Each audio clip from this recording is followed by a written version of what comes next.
내가 시작하리라는 제목으로 하나님의 말씀 전하도록 하겠습니다. 이제 광야에서 만나를 먹고 자란 만나 세대들이 이제 약속의 땅 가나안으로 들어가기 직전에 하나님께서 주신 명령, 그것이 바로 이 요단강을 건너서 그 땅을 정복하고 또한 분배해야 하는 그런 사명이 지금 여호수아와 이스라엘 백성에게 남겨져 있었기 때문인 것이죠. 그래서 어떤 사람은 오늘 본문에 나오는 요단강 도하 사건을 제2의 그 홍해의 사건이다라고 해석하는 사람도 있습니다. 특히 오늘 본문은요, 이스라엘 백성이 이제 요단강을 건너기 전에 하나님께서 여호수아에게 다시 한번 어떤 구체적인 지침을 내리고 있는 본문인데요, 오늘 본문을 통하여서 우리들로 하여금 깨닫기 원하시는 하나님의 뜻이 무엇일까, 또한 우리들에게 주시는 믿음의 교훈은 무엇일까, 우리가 귀 기울여 듣는 가운데 하나님의 크신 은혜를 깨닫는 은혜의 시간 되시기를 주님의 이름으로 간절히 축원합니다. 첫 번째로 오늘 본문에서 제일 강하게 드러나는 것은 뭐냐면요, 역사의 주인공은 하나님이시다라는 거예요. 여러분, 그 하나님의 구원의 역사, 하나님이 주인공이시라는 얘기는 뭐냐면 하나님께서 시작하시고 하나님께서 이루신다라는 뜻이에요. 한번 따라해 봅시다. 하나님께서 시작하시고 하나님께서 마치신다. 네. 시작하신 분이 하나님이시라면 분명히 하나님께서 마치게 하신다라는 것이죠. 7절을 보세요. 여호와께서 여호수아에게 이르시되 내가 오늘부터 시작하여 너를 온 이스라엘의 목전에서 크게 하여 내가 모세와 함께 있었던 것 같이 너와 함께 있는 것을 그들이 알게 하리라 말씀하셨어요. 그 제일 첫 번째 줄에 나오는 것처럼 내가 오늘부터 시작하여 라고 말씀하세요. 하나님의 말씀이죠. 하나님의 강한 의지인 거죠. 하나님께서 내가 이 일을 주도적으로 행하겠다 라고 하는 하나님의 강한 의지를 천명하신 것이죠. 사실은 하나님께서 이미 전장에서요, 그 여호수아 2장에서 그 여호수아에게 약속해 주십니다. 내가 모세와 함께 있었던 것처럼 너와 함께 있을 거다 라는 말씀을 이미 해주셨어요. 그런데 왜 오늘 다시 이 구절에서 다시 또 이 말씀을 하시는 걸까요? 왜냐하면 지금 요단강을 앞두고 있어요. 물이 범실거리고 정말 험하게 보이는 그것을 보면 사람의 마음이 또 약해지잖아요. 그러니까 하나님께서는 우리 인간을 창조하신 분이시기 때문에 우리 인간의 그 연약한 마음을 누구보다도 잘 아시는 거죠. 따라서 이 사건, 요단강 도하 사건을 통하여서 여호수아의 마음을 새롭게 함으로 말미암아 그 따르는 이스라엘 백성들로 하여금 여호수아를 하나님께서 세워주신 영적인 지도자구나 라는 것을 확실케 하기 위해서, 보여주기 위해서 이 여호수아에게 이런 명령을 하셨다라는 거예요. 다시 말하면 하나님의 약속을 의심하고 있었던 건 아니에요. 여호수아가 하나님의 약속을 믿고는 있었지만 요단강이라고 하는 큰 현실의 벽에 부딪혔을 때 흔들리지 말고 하나님의 뜻을 따르라고 하나님 다시 한번 강하게 말씀해 주신다라는 거예요. 사실 우리 인간이라는 존재가 그렇지 않습니까? 하나님 살아계신 거, 하나님 존재하시는 거 우리 알잖아요. 그런데 눈에 보이는 환경에 따라 쉽게 낙심하고 지칠 때가 참 많이 있잖아요. 그러니까 평상시 우리 아무 일이 없을 때, 모든 것이 평안할 때는 내가 생각하는 어떤 믿음의 원리가 있어요. 우리가 신앙생활 오래 하고 또 성경을 읽다 보면 우리가 어려운 일 닥쳤을 때는 하나님께 기도하고 하나님의 뜻을 분별하고 그렇게 나아가야지 라고 우리가 알고 있어요, 믿음의 이론을. 그런데 실제로 막상 어려운 일이 닥치면 내가 생각해왔던 믿음의 이론대로 실제가 가는 것이 아니라 전혀 다르게 이게 움직이는 거예요. 그러니까 이 평상시에는 이렇게 해야지, 그렇게 하는 것이 맞다라고 생각을 하면서도 실제로 나의 앞에 큰 어려움이 닥치게 되면 내가 지금까지 살아왔던 삶의 방식대로, 세상의 관성대로 그렇게 걱정하고 의심하고 그런 식으로 우리가 하나님께 반응할 때가 너무나 많이 있다라는 것이죠. 그게 우리들의 연약함이라는 거예요. 그래서 내가 나에게, 우리 가족에게 왜 이런 어려움을 주시지? 내가 신앙생활 못하고 있었던 것도 아닌데.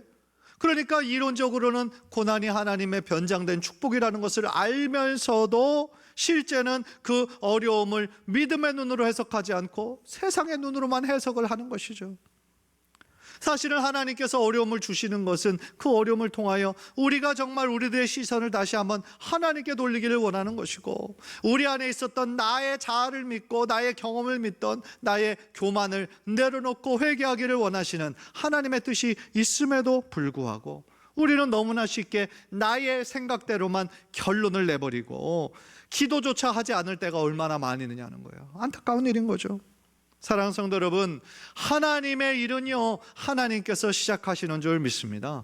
하나님께서 우리 안에 시작하신 하나님의 선한 일을 하나님은 지금도 이루시고 계시고 마침내 완성하실 줄 믿습니다. 그것이 우리들의 신앙의 확실한 고백이 되어야 된다는 거예요.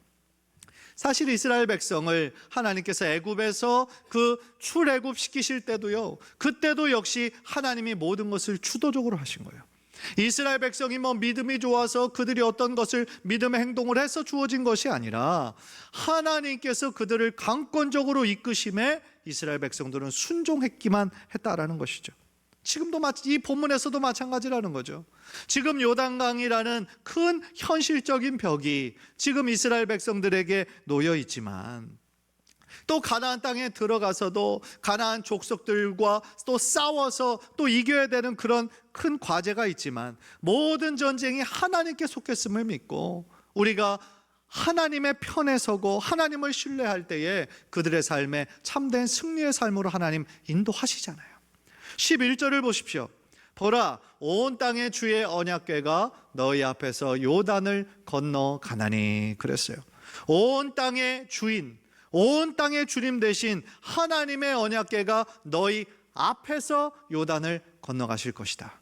너희 앞서 행하신다라는 것이죠.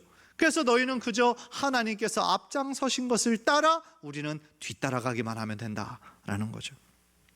출애굽 당시에서도요, 홍해를 앞두고 있는 그 이스라엘 백성에게도 하나님은 이런 말씀을 하셨죠. 출애굽기 14장 13절 14절에 모세가 백성에게 이르되 너희는 두려워하지 말고 가만히 서서 여호와께서 오늘 너희를 위하여 행하시는 구원을 보라. 너희가 오늘 본 애굽 사람을 영원히 다시 보지 아니하리라.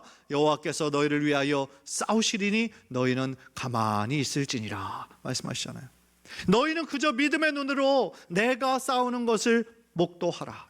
내가 너희를 위하여 싸우겠다 라고 하나님 말씀해 주신다라는 거예요. 따라서 우리는 오직 믿음의 눈을 들어 놀라운 구원을 행하시는 하나님의 능력을 바라보라는 거죠. 그렇게 하나님만을 바라보는 우리들의 믿음이 필요하다라는 것이죠. 이 말씀은요, 오늘날 우리들의 환경과 상황에서도 너무너무 유효하다라는 거예요. 문제는 우리가 우리를 둘러싼 환경과 상황에 압도될 때가 너무나 많이 있다. 그게 문제인 거죠. 따라서 내 눈앞에 보이는 이 환경을 의지할 것인지, 아니면 언제나 우리와 함께 하시는 하나님의 능력을 믿을 것인지, 그것은 나의 믿음의 선택이고 믿음의 결단이다 라는 것이죠.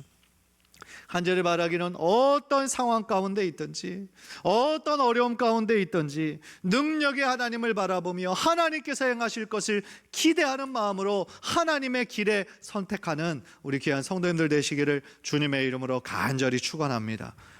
그렇다면 이제 나의 삶에 큰 구원을 이루실 하나님의 능력을 기대하며 우리들이 해야 할 일은 그러면 무엇일까요?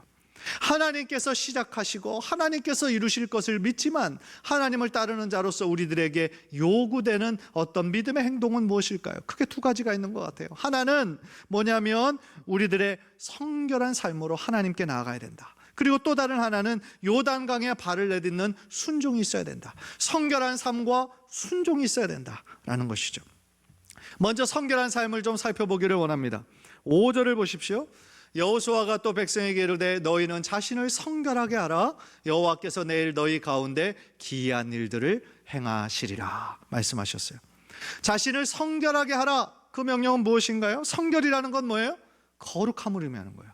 성결이라는 것은 자신을 죄로부터 구별하라 라는 뜻이에요.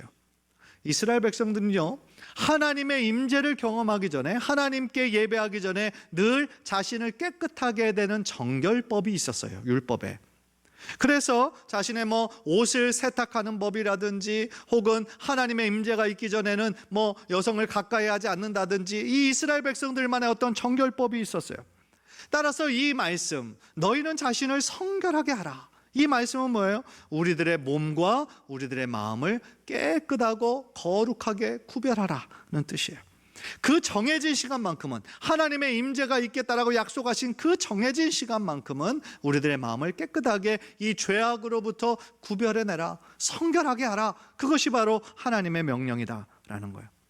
그런데 여러분, 스스로 우리 자신을 성결하게 하는 그 이유가 무엇이겠습니까? 왜냐하면 하나님은 거룩하신 분이시잖아요.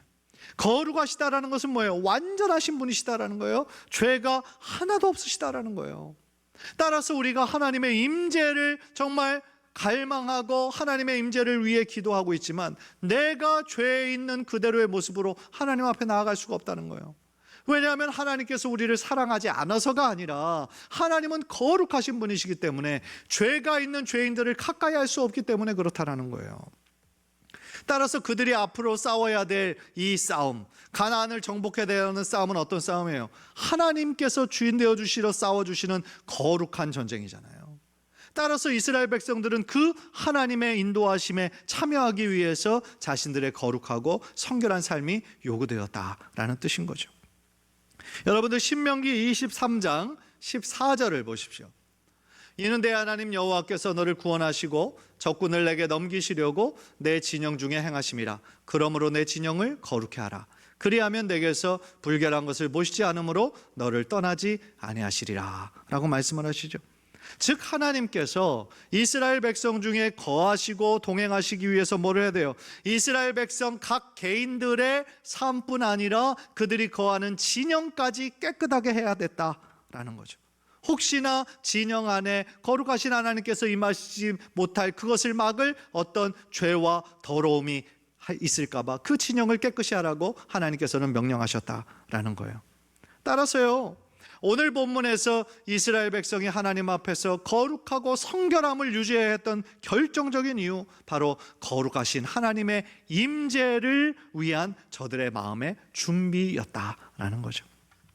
그런데 한 가지 명심해야 될 것이 있습니다. 이 성결함에 대한 이 명령이요, 하나님께서 어떤 이적을 이루시기 위한 어떤 조건부로 주신 것은 아니다라는 거예요. 다시 말하면 성도의 성결한 삶, 세상과 구별되는 삶은요, 하나님의 구원을 이루기 위한 조건이 아니라 하나님께서 값없이 은혜로 이루어 주신 하나님의 구원에 대한 그 감사함의 그 자발적인 우리들의 반응이어야 된다라는 것이죠. 우리들의 어떤 행위와 우리들의 어떤 노력이 하나님의 구원을 주시는 조건이 될 수 없다라는 거예요. 아무리 우리가 선한 일을 많이 하고 노력을 많이 해도 그것으로 우리는 구원받을 수 없는 거예요. 구원은 전적으로 하나님의 결정인 거죠. 그리고 우리에게 주시는 은혜의 선물입니다. 따라서요, 우리가 그런 성결한 삶을, 하나님 앞에 거룩한 삶을 드려야 되는 이유, 우리가 이것을 통하여 구원받겠다라는 것이 아니라 하나님께서 이미 값없이 은혜로, 십자가의 은혜로 우리에게 생명까지 주신 그 은혜에 감사하는 그런 자의 마음으로 이 세상과 구별되는 삶을 살아야 된다라는 것이죠. 지금도 마찬가지입니다. 하나님은요, 거룩하신 하나님을 사랑하고 하나님을 경외하는 자들에게, 우리들에게 하나님의 동행하심이라고 하는 그 선물을, 열매를 우리들에게 주세요. 왜냐하면 우리가 하나님을 전심으로 사랑한다면 하나님의 명령을 지키겠죠. 그리고 우리 안에 거룩함의 열매를 맺게 하신다라는 거예요. 하나님은 우리들에게 내가 거룩하니 너희도 거룩하라 말씀하세요. 하나님의 자녀가 아버지를 닮아가는 것, 하나님을 닮아가는 것이 너무나 당연하기 때문에 너희를 향한 하나님의 뜻은 이것이니 너희의 거룩함이라 라고 말씀하고 계시거든요. 간절히 바라기는 우리 사랑하는 성도님들의 삶 가운데 죄를 멀리하고 죄를 미워하고 하나님만 사랑하기로, 하나님께 더욱더 가까이 나아가셔서 여러분들 모두의 삶에 거룩함과 성결의 열매가 아름답게 맺혀지기를 주님의 이름으로 간절히 축원합니다. 마지막으로요, 저는 이것이 가장 중요하다고 생각하는데요, 하나님께서 우리들에게 요구하시는, 말씀하시는 것이 무엇인가? 바로 요단강에 발을 내딛는 순종이 있어야 된다라는 것이죠. 8절을 보세요. 8절. 너는 언약궤를 맨 제사장들에게 명령하여 이르기를 너희가 요단 물가에 이르거든 요단에 들어서라 하라 그랬어요. 그러니까 이 명령은 지금 어떤 사람들에게 주신 거예요? 제사장들, 그러니까 당시에 영적인 리더들에게 이 명령을 하셨다라는 거예요. 그러니까 사실은 지도자의 역할은 참 크고 무거운 거죠. 왜냐하면 하나님께서 영적 지도자들에게 더 큰 믿음과 순종을 요구하시기 때문에 그래요. 따라서 여러분들이 정말 이 담임 목사 저를 위시해서 우리 부교육자들 또 평신도리도로 세우신 장로님들을 위하여서 중보해야 하는 이유가 바로 그거예요. 왜냐하면 리더가 흔들리면 그 공동체 전체가 흔들려요. 공동체 전체가 시험을 받아요. 믿음에서 멀어져요. 그래서 하나님에게서 그 마음이 점점 더 약해져 가는 거예요. 그러니까 사단 마귀가 그것을 알기 때문에 누구를 제일 많이 공격하겠어요? 영적인 지도자를 공격하는 거예요. 따라서 이 말씀을 우리가 생각할 때에 여러분들이 정말 이 담임 목사를 위해서 또 말씀을 맡은 우리 부교육자들을 위해서 또 우리 장로님들에서 기도하는 것이 그것이 바로 우리 공동체가 주님 안에서 사는 방법이거든요. 그러나 이 말씀이 오늘 이 말씀이 그러면 영적인 리더들에게만 주신 말씀인가? 그렇지 않아요. 우리가 주님의 길을 따라가는 우리들 모든 자녀에게 주신 말씀이에요. 왜냐하면 하나님의 그 법을 따라 믿음으로 살아가는 사명은 영적인 리더들에게만 주신 것이 아니라 우리들 모두에게 주신 명령이기 때문에 그렇다라는 거예요. 여러분, 다니엘과 세 친구들의 이야기 여러분들 잘 아시잖아요. 그들이 정말 이방 나라로 포로로 끌려갔어요. 그런데 그 나라에서 주는 음식만 받아 먹는 게 포로잖아요. 그런데 자기는 그거 먹지 않겠다는 거예요. 물과 채소만 먹겠다는 거예요. 사실은 그것부터가 참 쉽지 않은 믿음의 결단이었겠죠. 그런데 그 나라에서는 오직 왕에게만 기도할 수 있고 왕에게 절하라는 악법을 세워놨잖아요. 그런데 이 사람들은 하나님만 믿는 사람이었기 때문에 그렇게 할 수가 없었잖아요. 그러니까 거기 이방 나라에서 이들을 막 시기하고 틈만 나면 죽이려고 하는 사람들이 있었죠. 그래서 왕에 고소를 합니다. 이들이 그 정해진 시간에 왕에게 무릎을 꿇지 않고 저들의 하나님께 기도하는 것을 보았습니다. 그러니까 왕이 진노해서 그들을 그 풀무불에 집어던지라는 명령을 내리죠. 그런데 그때 왕의 진노가 심해서 평소보다 그 불의 세기를 7배나 더 세게 하라 그랬어요. 그래서 그 불이 얼마나 셌는지 그 세 친구를 죽이려고 그들을 끌고 갔던 사람들마저 완전히 불타 죽었다. 그 정도로 셌다라는 것이죠. 그런데 여러분, 우리가 그냥 흔히 생각해 보면 뭐 영화나 드라마에 많이 나오는 것처럼 막 이제 죽기 직전이에요. 위기의 상황이에요. 그러면 바로 직전에 왕이 마음을 바꿔서 멈춰라. 내가 잘못 생각했다. 저들이 맞는 믿음이 맞다. 라고 해서 풀무불에 던져지지 않게 하셨다면 얼마나 이게 극적이에요.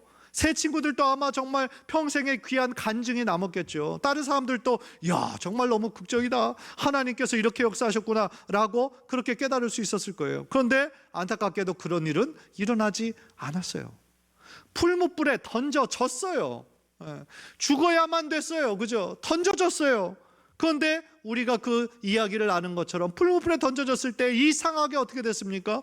3명이 풀무불에 던져졌는데 밖에서 보니까 몇 명이 있어요? 4명이 있는 거예요. 그리고 그들을 빨리 끄집어내 보니까 머리털 하나도 상하지 않았다. 말씀하시는 거죠. 무슨 얘기예요? 성경 속에 나오는 위대한 믿음의 사람들의 그 역사를 보면은요, 어떤 상황 가운데 그 상황을 겪지 않고 어려움과 고난을 겪지 않고 그 직전에 하나님께서 건져내 주시지 않고 오히려 위기와 고난을 믿음으로 들어갔을 때 하나님께서 그것을 이겨낼 수 있는 힘을 주시더라는 거죠. 그리고 그것이 훨씬 더 큰 믿음의 역사요, 믿음의 간증이 되더라는 것이죠.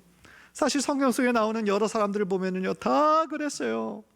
믿음의 사람, 믿음의 조상이라고 하는 아브라함이 75세에 본토 친척 아비 집을 떠나는 게 쉬웠겠어요?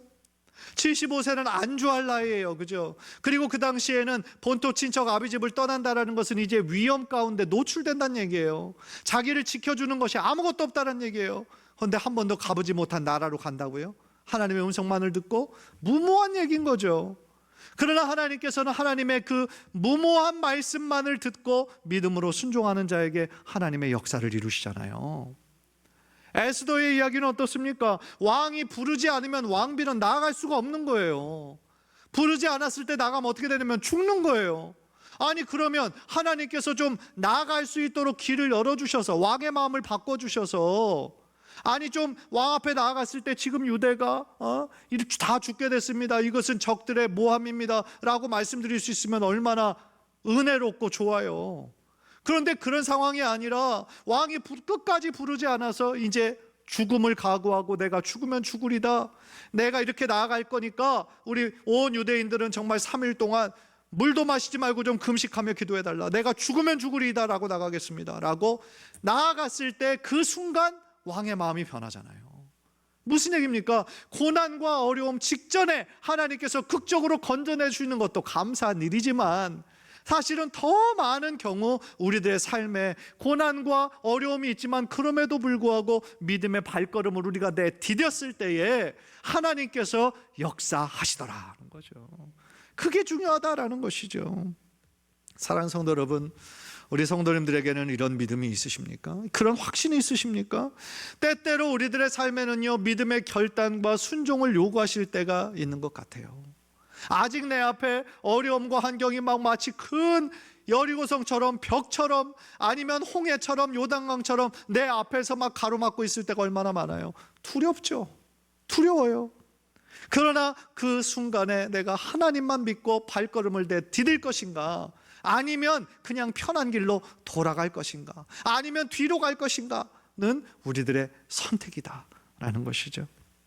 사랑하는 성도 여러분, 우리가 지금 어느 상황에 있든지 하나님께서는 때때로 우리들의 이 믿음이 연약한 믿음의 상태로 머물지 않고 성장하기를 원하세요.